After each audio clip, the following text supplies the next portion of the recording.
இரண்டாவது அவதாரம் நரசிங்க அவதாரம். நரசிங்க அவதாரம் நினைத்தேன்.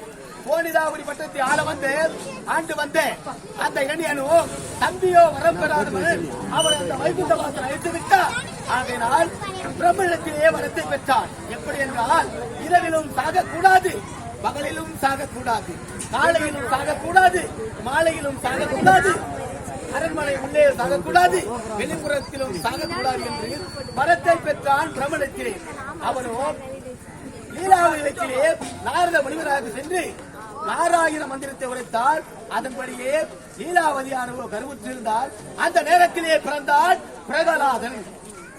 அவனோ தந்தை பெயர் சொல்ல வேண்டும் என்று குருநாதன் உரைக்க தந்தை பெயர் கூற மாட்டேன், அந்த நாராயணன் வைகுண்ட வாசல் பெயரைத்தான் உரைப்பேன் உரைக்க நமோ நாராயணாய நமக. ஆமாம், அந்த ஆண்டவன் எங்கே இருக்கிறான் உரைக்க ஆண்டவனோ தூணிலும் இருப்பான், துருவிலும் இருப்பான், எண்ணிலும் இருப்பான், உணர்விப்பான் என்று உரைக்க மகனுடைய வார்த்தை கேட்டு ஓங்கி அடித்தான் தூணை. அந்த நேரத்திலே மனிதனும் அல்லாது மிருகமும் அல்லாது நரசிங்க அவதாரம் எடுத்து அந்த